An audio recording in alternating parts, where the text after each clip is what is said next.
On the day of the engagement, my fiancée left me for her best male friend. This wasn't the first time, but for me, it was the last. That day, while chasing after her, I got into a car accident. I no longer remembered her. John, you're awake. You scared your mother to death. I gasped awake. My whole body ached. My parents, who were beside me, asked how I was feeling. They also called for a doctor. In the end, the doctor said there was nothing seriously wrong with my body, but there was some minor damage to my head, which might cause some memory loss.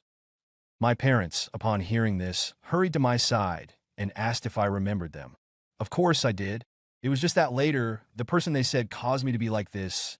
Emily, I couldn't remember who she was, but I didn't ask. Perhaps she wasn't someone important. If she wasn't important, it was okay to forget. But later, two more people came. They were Emily's parents. John, we're so sorry. We'll definitely give Emily a good talking to when we get back. I was dumbfounded. Emily again. It's our fault for spoiling her, daring to run away from an engagement? My parents, seeing that I wasn't speaking, ushered Mr. and Mrs. Davis out. Mom, Dad, who is this Emily you keep talking about? I finally voiced my confusion, but I clearly saw my mom's hand pause as she closed the door. In the end, she just looked at me with red eyes and said, "It's all in the past." Yes, it's all in the past. Since I could forget, she couldn't have been someone important. The next day, Mr. and Mrs. Davis came again. This time, they brought Emily, who they said had hurt me, to apologize to me. She looked completely unwilling and seemed to have been forced to come. And at some point, we were left alone in the room. I was lying in bed, wrapped up like a mummy. Emily just glanced at me, her face cold. She scoffed. "John, are you playing the victim again? Just to get me back? You staged a car accident. Can you stop being so childish?" Her face and the words coming out of her mouth were like night and day. Before I could speak, she continued sarcastically. "Even if you want to imitate, there should be a limit. Ethan actually got into a car accident and hurt his head. He's still in the ICU. Much more serious than your superficial injuries." Superficial injuries? More than 100 superficial injuries combined. I couldn't help but roll my eyes in my mind.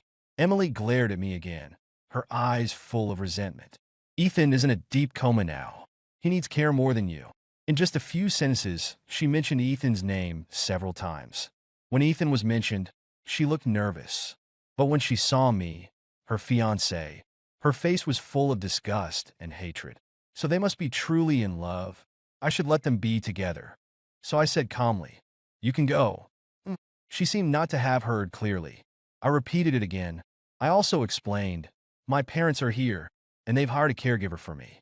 I don't need you to take care of me, especially a stranger." How awkward. She looked me up and down. "Did you say that yourself?" I nodded. The moment I saw her leave, I felt a sense of relief. Finally, some peace. But before I could enjoy the silence for 2 seconds, she came back. She looked at me with a complicated expression. "You don't remember me? Should I remember you?"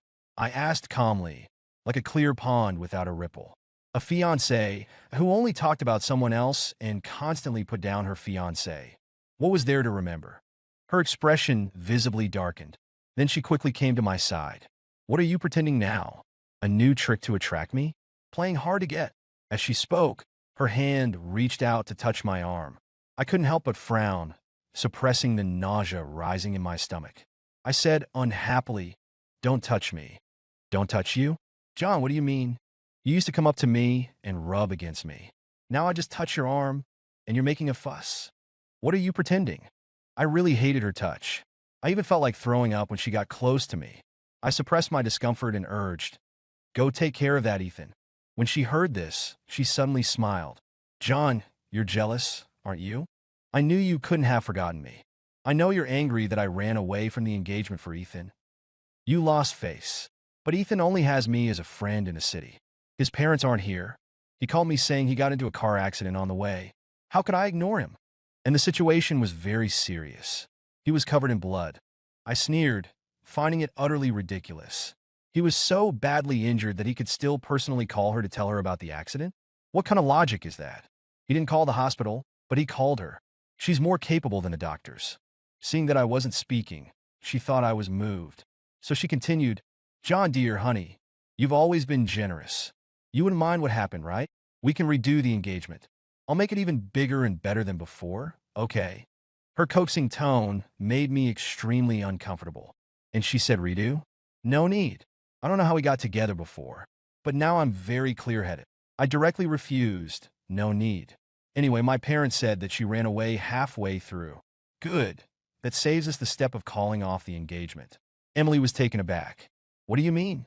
I looked at her, frowning, and explained seriously. I mean, there's no need for us to be together, let alone continue the engagement. And I really don't know you. Emily's expression changed completely. Her face turned very ugly. Her eyes showed sadness. John, when we first got together, you said you didn't mind that I had a male best friend. But now you're jealous and using breaking up to threaten me. When I heard the first sentence, I wanted to interrupt her. Male best friend? More like a backup? How could I have agreed to be with her before? I must have been out of my mind. John, you should rest first. When you're better and have calmed down, I'll come back to see you. As for Ethan, he's my best friend, my friend. I can't ignore him. Without waiting for my opinion, she left. Then I heard shouting from the doorway. Mr. and Mrs. Davis were scolding her. Unnecessary. It's so awkward to be with someone you're not familiar with. And she's eager to go take care of her male best friend. Thinking about this, I laughed out loud. I must have been such a fool before. Living a three-person life. What nonsense. My mom brought me food and was about to feed me. I can eat by myself. After I took the bowl, I heard my mom sigh. You know, Emily used to be such a good girl. Pretty, good with words, and knew how to take care of people. There was a time when you broke your leg playing basketball. Emily changed your bandages and got things for you. We had hired a private doctor and caregiver for you. But she insisted on doing everything herself. It was exhausting for her. You're a big guy, and she's just a small girl. Naturally, it was hard for her. I looked disbelieving. My mom adjusted my blanket and continued. But now, she's arguing with her parents to go take care of her friend, that Ethan. She's really upset, Mr. and Mrs. Davis. I scoffed. They're truly in love. I was probably the one ruining their relationship. My mom glared at me after hearing my teasing and sighed again. Emily, she's just been too protected by Mr. and Mrs. Davis. She is naive. That guy's not a good person. Have you met him? I saw them together before, but I didn't think much of it at the time. I simply responded. Seeing my lack of reaction, my mom asked, Are you really not bothered? What's there for me to be bothered about? I don't even remember her. She's just a stranger to me now. And she's really rude. Thinking about her arrogant behavior just now, I couldn't help but frown. Okay, if you don't remember, you don't remember. Your health is the most important. After that, they went to eat. I was alone in the ward, recuperating. Silence can be a blessing. A week later, I could get out of bed and move around. I planned to go for a walk outside. But just as I reached the stairs, I ran into Emily. She was carefully supporting a guy. It was Ethan. Although I didn't remember Emily or what happened with her, I knew Ethan. He came from out of town to attend university. His family background was nothing compared to ours, even somewhat shabby. But he claimed to be a rich second generation. Whatever, it didn't concern me. They were both stunned to see me. I had no expression. They were just two strangers to me. As I passed by them, Emily suddenly grabbed my arm. She asked accusingly, Why aren't you greeting me? I scoffed. I don't know you. Why should I greet you? Truly baffling and unreasonable. Indeed, she was spoiled. Emily was momentarily speechless, but she quickly recovered. She said angrily, John, that's enough. Don't cry later. Cry? Did I cry for her before? Was I an idiot? To cry for such a fickle woman? I was starting to despise my former self more and more. I glanced at her and continued walking. But just then, Ethan called out to me, John, it's all my fault. I was blind and didn't see the car. I had an accident during your engagement. It's all me. I'm sorry. Back then, Emily was my only friend. I could only ask her for help. I'm sorry. You can hit me, scold me, whatever you want to vent your anger. It's not Emily's fault. His voice trembled, and if you listen closely, there was a hint of grievance. Or rather, it could be described as an accusation. Such a clumsy act. Only that foolish woman treasured him. They should be locked up together, and not harm others. Before I could speak, Emily glared at me and said, John, Ethan is my friend. You have no right to blame him. Then she immediately turned to Ethan. She asked considerately if he felt dizzy. He shook his head but kept his gaze on me. His eyes were full of provocation, even smugness. Emily was a stranger to me. Her words were like farts to me, meaningless except for the stench. But I didn't avoid his gaze. I met it directly. I said calmly, "I'm not your friend, so of course, I have no right to blame you. Relax, you two are a good match. I'll bless you. I wish you a lifetime of happiness together." Ethan was stunned, then turned to a look of secret joy. But Emily was full of anger. Even her expression twisted. Shouldn't she be happy? Why was she angry? She was just defending Ethan, and now I was blessing them. Wasn't that perfect? But before Emily could speak, Ethan said in a wrong tone, "John, I know I was wrong. Calm down, don't say things out of anger, okay?" Emily, upon hearing this, seemed to have a sudden realization. "John, why are you being so petty? Do you know that Ethan just got out of danger?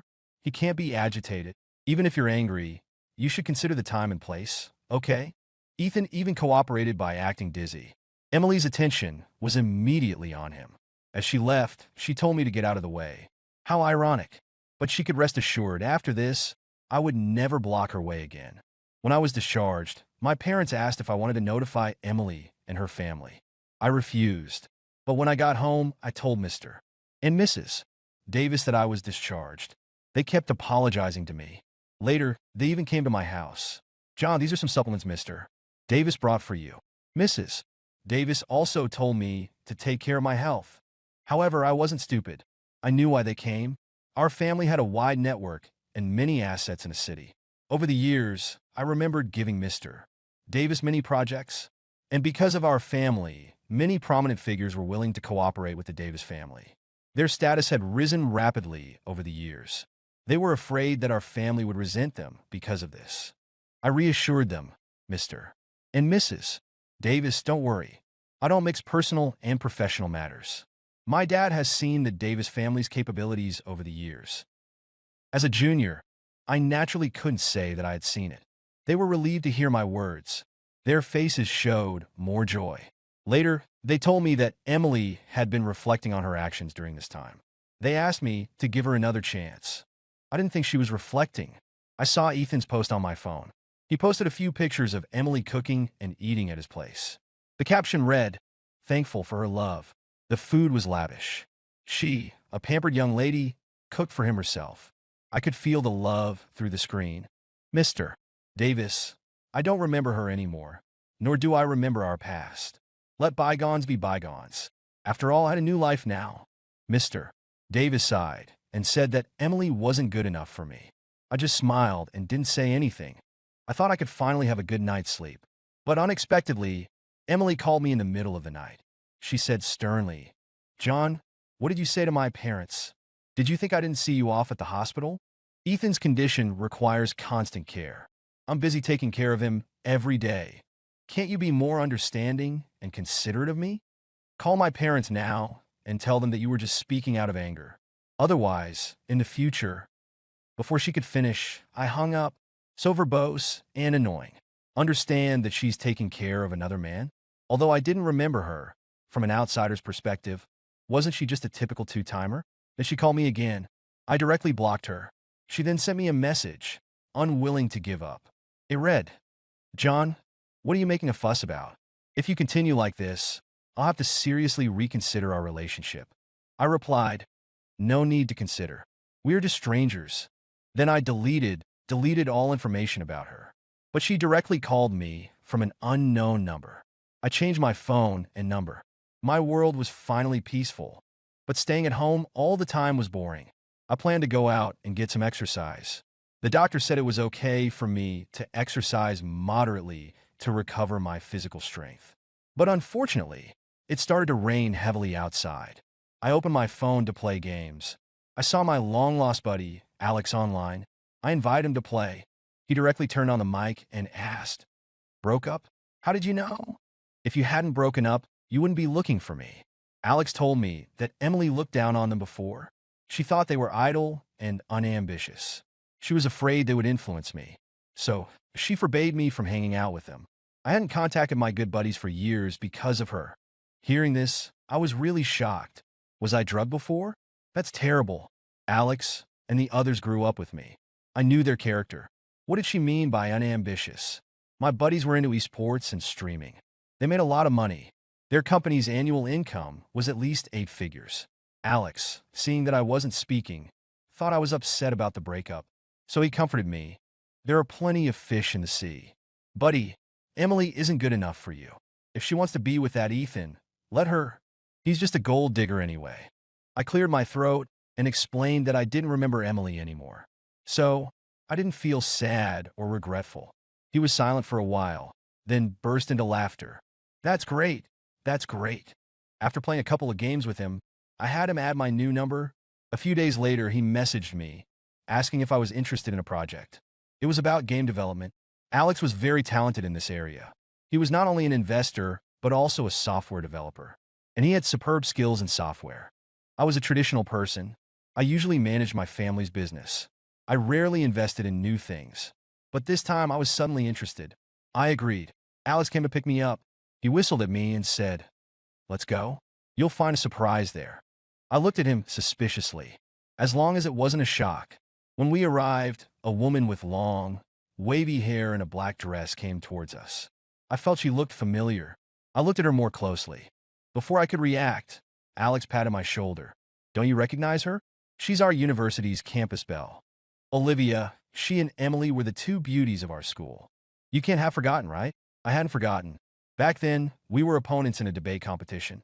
She was a very disciplined and serious girl, and she had a great figure and was beautiful.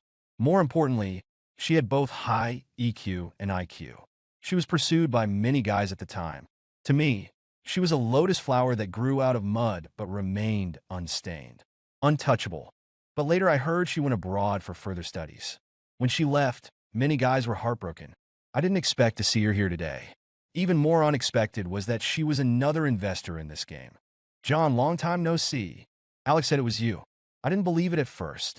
I didn't expect it to be true. I smiled and shook her hand. The meeting place for today's discussion was a quiet coffee shop. The location suited Alex's personality. At first, we didn't talk about work, just about things from our university days. Midway, I went to the restroom. But unexpectedly, when I came out, I ran into Emily. "Why are you here?" She first asked in confusion, then with some surprise. Finally, she regained her cold demeanor. "What? You blocked my number, and now you're deliberately following me?" I knew you still had feelings for me. I sneered. How could this person be so full of herself? Then, before I could speak, I saw Ethan, who had bought coffee, coming over. He was stunned when he saw me. There was even some panic in his eyes. Then he quickly walked to Emily's side, as if to assert his dominance. But he had a wronged, scheming look. "John, are you still angry?" "Today, I begged Emily to come out. The doctor said I'm better now and can go out for a walk. I just didn't expect. I didn't want to listen anymore. Why were two strangers acting in front of me?" I directly told him to shut up. Then I looked at Emily, but she wasn't angry. Instead, she smiled because I scolded Ethan. It seemed she was really confident in herself. She thought I was jealous. Unfortunately, I just thought he was too talkative for a man, like a sissy. Then I said to Emily, "Stop being so narcissistic. It's really off-putting. I'm here today to discuss business, not like you, who has nothing better to do than wander around." Following her? Was she watching too many romance dramas? As I spoke, I glanced at Olivia. She was getting more and more beautiful, more and more mature and elegant. Emily followed my gaze. Then she clenched her fists and said sarcastically, "Don't tell me you're discussing business with Olivia. You have nothing to do with Olivia. At least find a better excuse." Then her tone softened a bit. "John, stop messing around, okay? I know you're just saying things out of anger." Saying things out of anger? She was really confident. I directly said coldly, "I'm not messing around with you, nor am I saying things out of anger. Emily, I'm not familiar with you, so stop pestering me." Just then, Alex came over. He was even less polite to Emily. "I told you John doesn't know you. Why are you being so shameless? You're supposed to be a lady." Then he glanced at Ethan. She was already teary-eyed after I spoke. Now, her eyes were misty, looking wronged. "John, I've already apologized to you," in a low voice. "Why are you still treating me like this, humiliating me? I also said I'd redo the engagement for you. Why can't you just move on?" Then she started crying. Ethan, seeing this, quickly said, "Don't bully Emily. She's just a girl. If you have any complaints, come to me." "Enough." I frowned and scolded. "Who are you trying to disgust here?" I'll say it one last time. I don't know you. Do whatever you want, but stop King pestering me. Emily's defenses completely crumbled. Okay, John. I hope you remember these words and don't come looking for me in the future. Let's go, Ethan. Then she dragged Ethan away. After they left, I realized that Olivia had been watching the whole drama. I was a bit embarrassed. She didn't say anything. She just smiled and started discussing work. But Alex steered the topic back to the debate competition from our university days. Originally, Olivia and I were supposed to be on the same team, but in the end, we were assigned as opponents. Alex, as he talked about this, took a big gulp of his coffee and teased. Back then, you two were really fierce. Even the principal came to watch your debate. It wasn't that exaggerated. It's because the opponent was strong, so we both grew, right? I glanced at Olivia and smiled. You were the strong opponent. There was no flattery in my words. Initially, I didn't take it too seriously, but unexpectedly, in the first round, this girl debated me into a stupor. After that, of course, I started to take it seriously. I looked for various arguments, supporting points, and her weaknesses. If it weren't for the time limit, Olivia and I could have debated for 3 days and 3 nights. That was the time when my view of her was completely refreshed. Olivia spread her hands slightly, a smile on her face. It felt a bit charming. Later, Alex had to leave. Only Olivia and I were left. She said to me, I heard from your roommate that you put a lot of effort into that debate. I smiled awkwardly. Those friends who valued beauty over loyalty. I lost the first round and felt embarrassed. So I worked hard to regain my face. I repeatedly told my roommates not to tell anyone. In the end, they still betrayed me. But in the later debates, you really performed as I expected. You had a kind of youthful spirit. I liked it. Actually, you inspired me. You ignited my fighting spirit. She chuckled. You know, back then, I asked the teacher to make me your opponent. I looked a bit puzzled, because if I were with you, I wouldn't be able to perform to my full potential. I'd be nervous. I was stunned. Then, before I could react, Emily suddenly ran over. She picked up the cup of coffee on the table and splashed it on Olivia's face. What are you doing? I pushed her away and grabbed some tissues to wipe Olivia's face. Are you okay? She shook her head, but was clearly frightened. I glared at Emily. Do you know this coffee is hot? Splashing it on someone's face could cause disfigurement. Fortunately, the coffee had cooled down to a lukewarm temperature. Emily seemed not to hear me.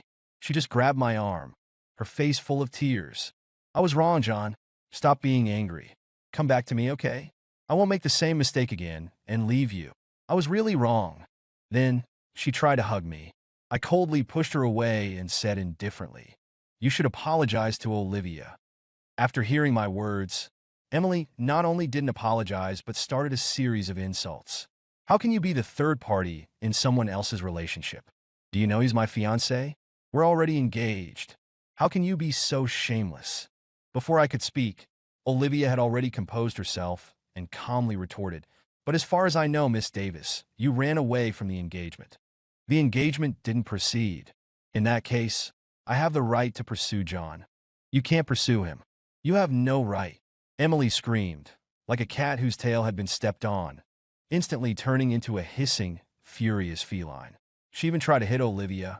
I pushed her away again, my expression full of disgust. Emily, you're really crazy. I told you I don't know you. You keep pestering and harassing me.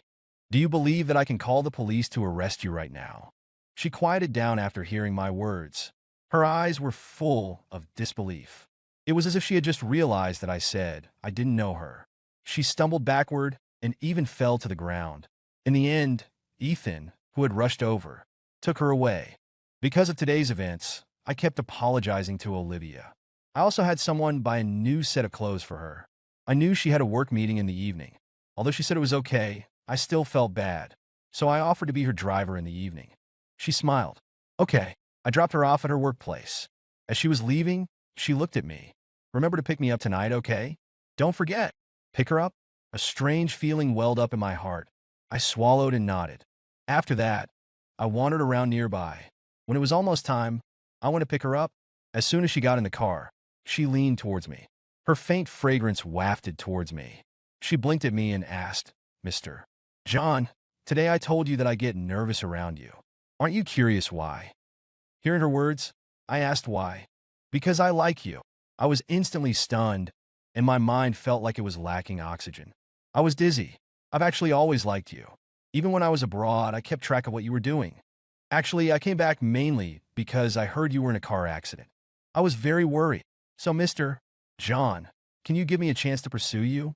She looked at me sincerely, her clear eyes seemingly only seeing me. I suddenly thought, why not give it a try? Then I nodded.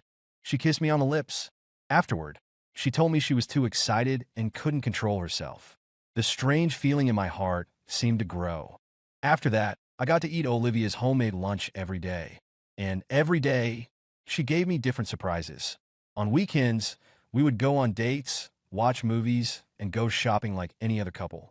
We enjoyed our unique romance. And these were things I seemed to have never experienced before. Olivia's love for me was always overt. She didn't care about others' gazes. Her eyes were only for me. She was so gentle, so kind. I thought no man could resist such a woman, especially a partner whose heart and eyes were only for you. Soon, we made our relationship official. And such a beautiful and sincere person deserved to be loved, and even more, deserved my love. We later met each other's parents. Both families got along very well.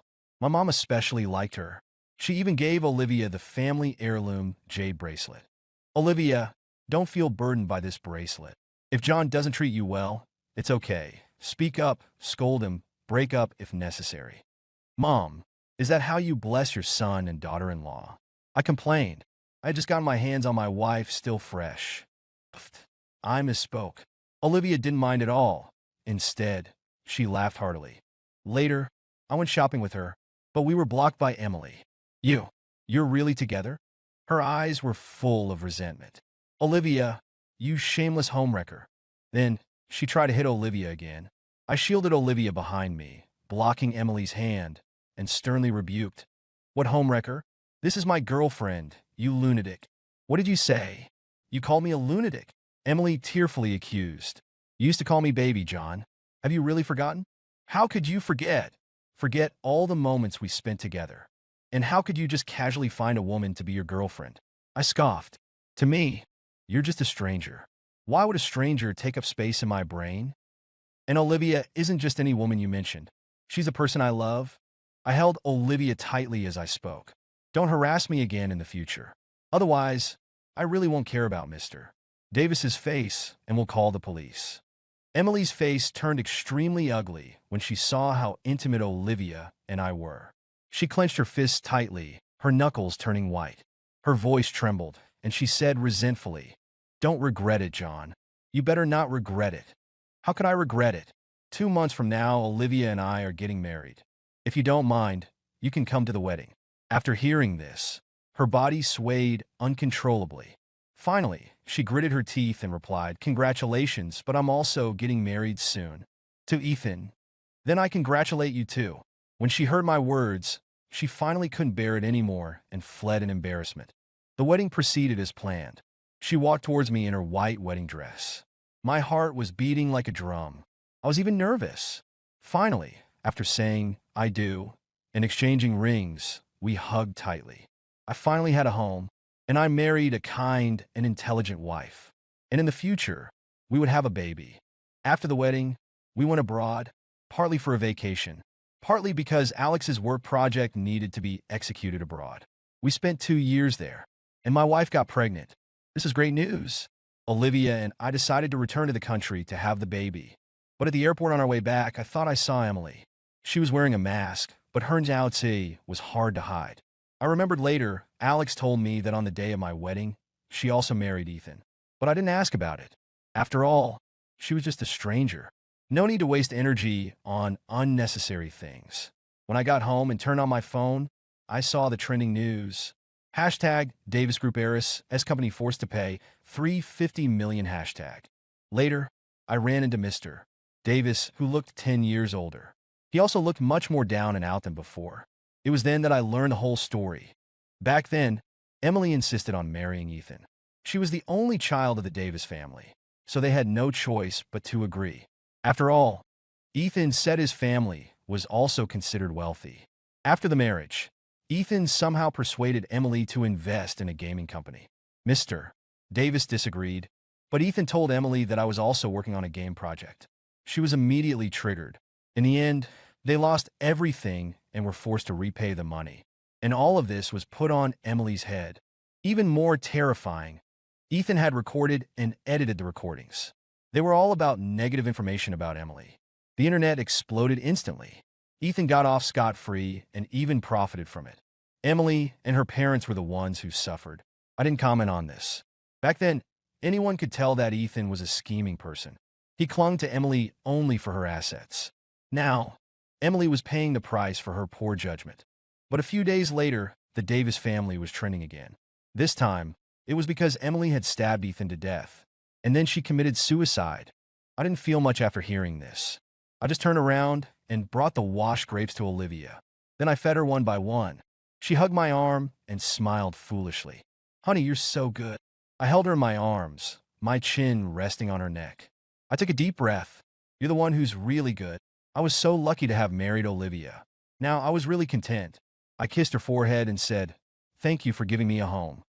Her arms wrapped around my neck. She nibbled on my cheek and said, "Thank you too." Isn't that what love is about? A two-way street. That's what makes it meaningful.